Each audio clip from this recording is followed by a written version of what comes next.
आज हम अपने ऑर्चर्ड में पेटल फॉल की स्प्रे कर रहे हैं लो हाइट्स में। आज एक दूसरी चीज़ और बढ़िया चीज़ लेके मैं आप लोगों के बीच आया हूँ, अपनी प्रैक्टिस और फार्मर को सबसे पहले स्प्रे करते हुए क्या देखना चाहिए।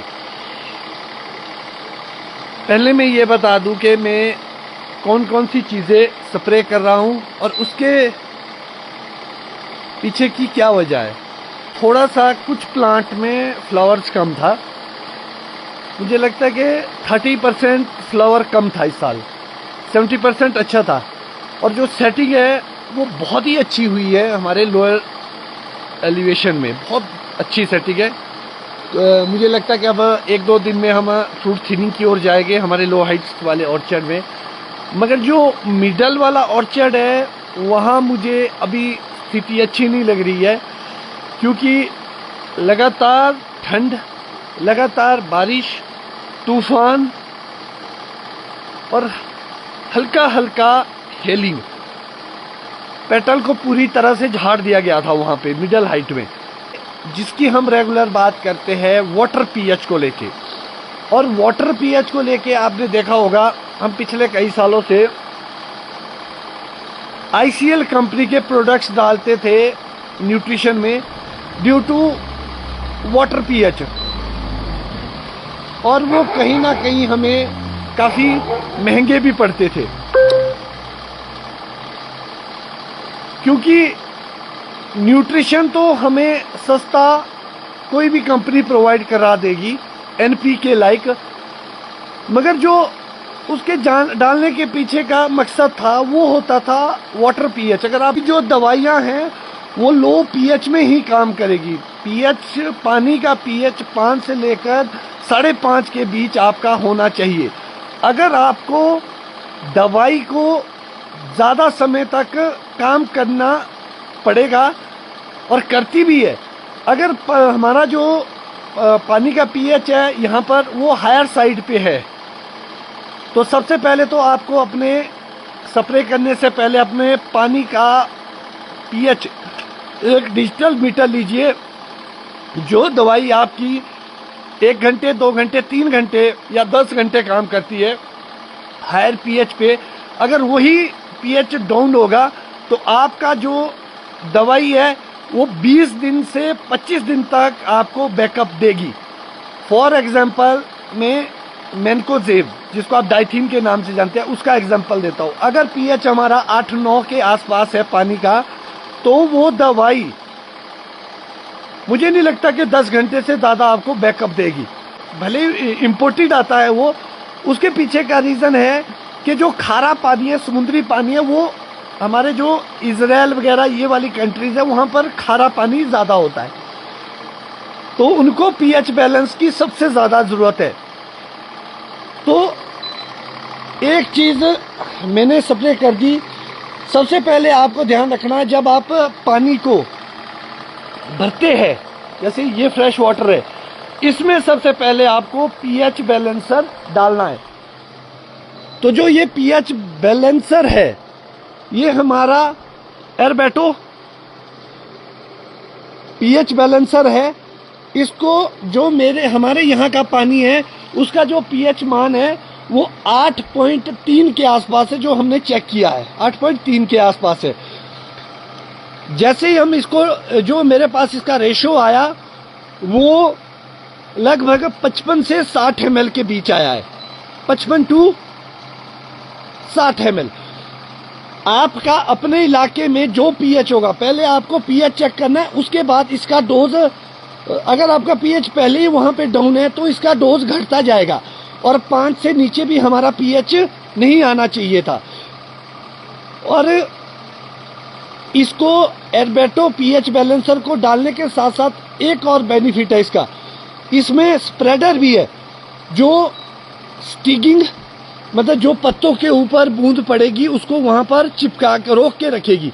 स्प्रेडिंग, जो पत्तों में चारों ओर फैल जाए, स्प्रेडिंग, जो भी दवाई आप डालते। तीसरी टेक्नोलॉजी है इसके अंदर, ट्रांसलेमिनार टेक्नोलॉजी। अगर आपकी स्प्रे ऊपर से हुई है तो इसको पार करके दवाई दूसरी साइड पहुंच जाएगी, या फिर आपकी स्प्रे नीचे से हुई है तो वो स्प्रे इधर से ऊपर की ओर आ जाएगी दूसरी साइड।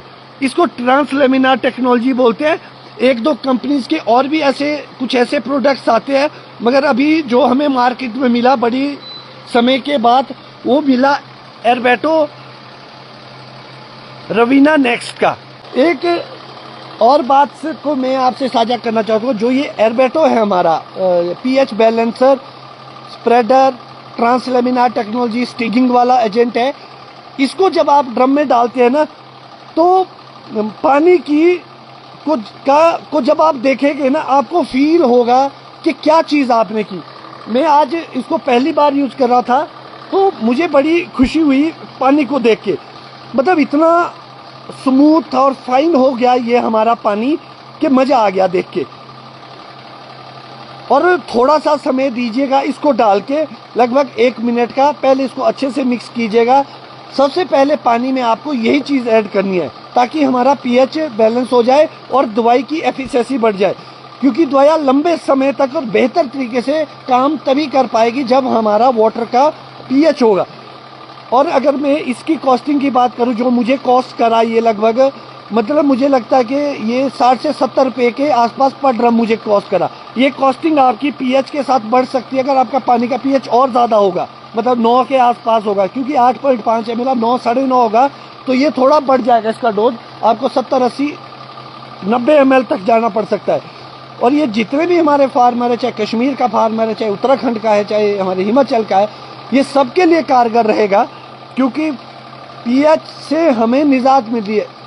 पीएच से हमें एक फ़ायदा होगा कि जो हमारी स्प्रेज है वो कम होगी, आगे बहुत ज़्यादा स्प्रेज हमारी नहीं होगी। तो बागवान साथियों, टेक्नोलॉजी है, आती रहेगी। हमें बेहतर चीज़ को यूज़ करना पड़ेगा, क्योंकि जो फार्मर हित की बात होगी उसको हमें डेफिनेटली करना है। और इसके साथ साथ जो हम जैसे ही आपका पीएच बैलेंस हो गया, उसके बाद आपको क्या करना है, उसके बाद आपको अपनी फंगिसाइड डालनी है। जैसे कि मैं असर्वो बायर कंपनी का ये स्प्रे कर रहा हूँ पेट्रोल फॉल पे, पहली स्प्रे सिस्टमिक फंगिसाइड है। और इसमें जो 2 सॉल्ट है, फ्लूपेराम, ट्राइफ्लोस्ट्रोबिन, ये स्ट्रोबलिन फैमिली का है। इसके फायदे अभी जो हमारे को पाउडरी मिल्ड्यू या जो फंगल डिजीज है उससे हमारे को इससे निजात मिलेगी, और ये लंबे समय तक काम करेगा। जैसा कि वेदर कंडीशन है, बहुत बुरी वेदर कंडीशन है, और इस साल जो खतरा हमें भी लग रहा है, जैसे स्कैब का या दूसरी फंगस का, तो उसका सबसे ज़्यादा खतरा लगे। जो हमारे स्ट्रोबलिन फैमिली के फंगिसाइड है, उसको जब आप करते हैं तो वो नाइट्रोजन को अपटेक करते हैं सॉइल में। उसका आप नतीजा देखेंगे वेजिटेशन पे और ग्रोथ पे और पत्तों के कलर पे। पत्ते के कलर डार्क रेड और बड़ा हो जाएगा इससे। और इसके साथ साथ जो दूसरी चीज़ हम डाल रहे हैं, हमारा अमेज एक्सल सेकंड एप्लीकेशन। अब हम थर्ड स्प्रे हार्वेस्टिंग से लगभग 40-45 दिन पहले करेंगे अमेज एक्सल की। इसका काम भी आपको पता है, क्लोरोफिल बनाना और स्ट्रेस से बाहर निकालना प्लांट को, क्योंकि इस वक्त जो स्ट्रेस है, वाटर स्ट्रेस है हमारे प्लांट के अंदर, उसके लिए ये बहुत ही कारगर सिद्ध होगा। उसके साथ साथ एक दूसरी प्रॉब्लम जो हम सबको आते हैं, चाहे हमारा नाशपाती है, चाहे हमारे सेब है, वो आती है अब कीड़ों को लेके। क्योंकि जो ये पेट्रोल फॉल की स्प्रे, ये काफ़ी एक्सपेंसिव पड़ जाती है, सभी लोगों के लिए महंगी पड़ती है, क्योंकि अभी हर चीज़ को आपको कंट्रोल करना होता है। अभी जो कीड़ों की मैं अगर बात करूं, एक आपने देखा होगा सुंडी, जो जैसे कि हमारा ये फ्रूट है, देखिए सेट हुआ है, यहाँ पे फ्रूट सेटिंग है, यहाँ पे आप देखेंगे फ्रूट सेटिंग है, यहाँ पर आप देखेंगे फ्रूट सेटिंग है। तो जो सुंडी लगती है उसके लिए हमारे को जिस दवाई की जरूरत पड़ती है उसमें इसमें 2 सॉल्ट है, सिस्टमिक इंसेक्टिसाइड है और ऑयल बेस्ड है। ये 2 वे सिस्टमिक इंसेक्टिसाइड है जो आपके पूरे पौधे में जाएगा।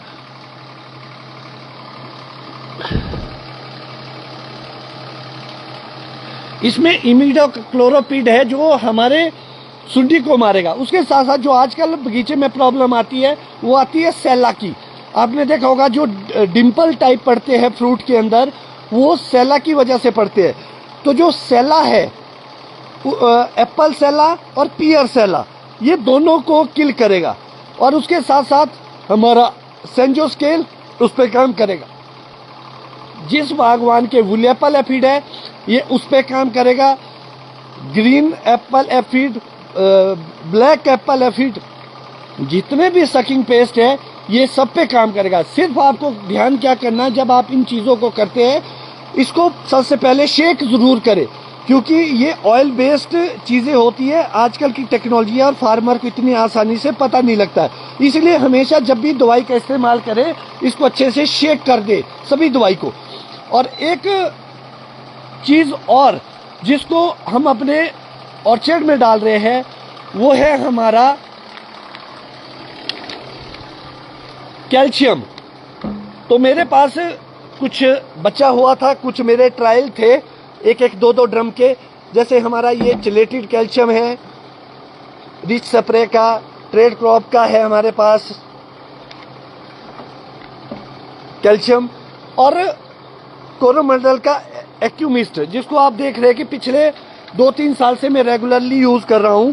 और जब भी आप कैल्शियम की सबसे पहले जरूरत आप समझिए, मैक्सिमम फार्मर ने अभी हमारे पीजीआर की स्प्रे की होती है और सेल डिवीजन का समय है।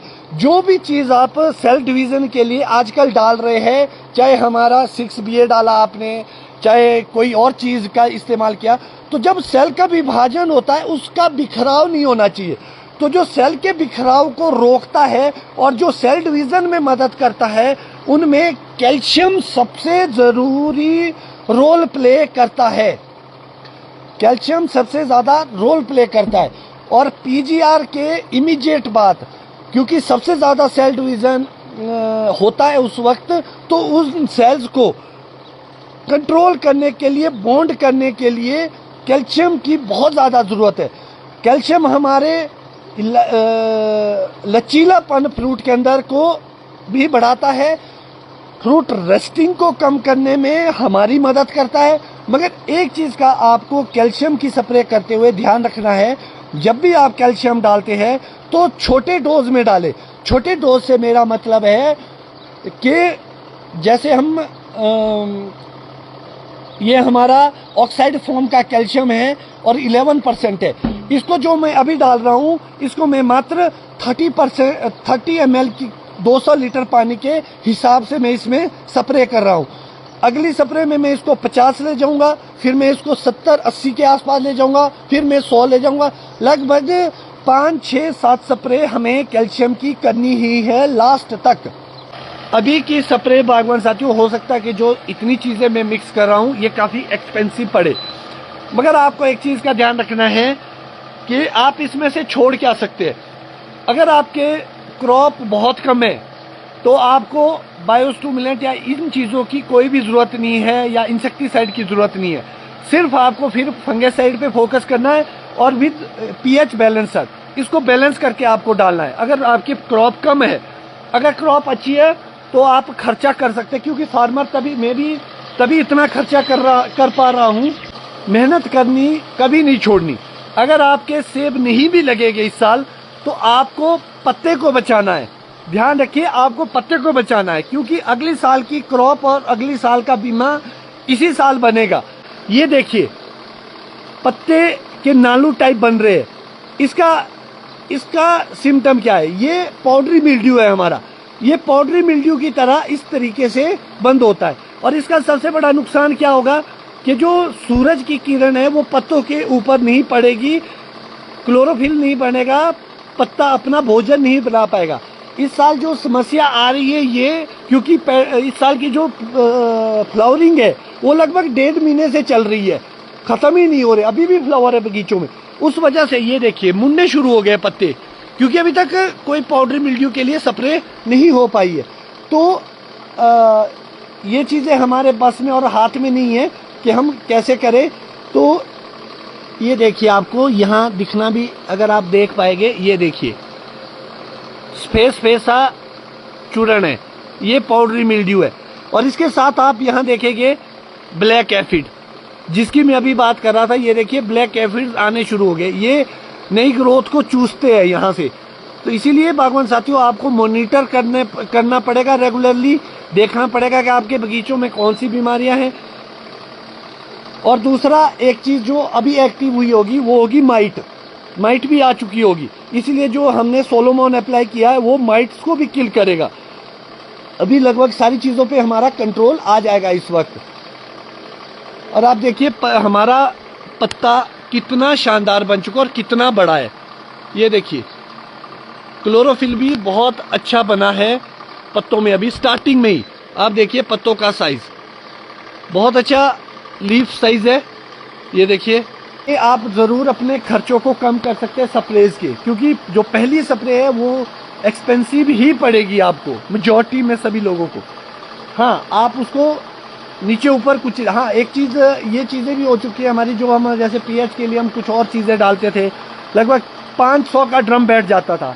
अब जो ये चीज़ें हैं इसमें हमारे 60-70 रुपये में हमारे स्प्रेडर मिल गया, पीएच बैलेंसर मिल गया, तो सारी चीज़ें इंक्लूड होगी है इसमें।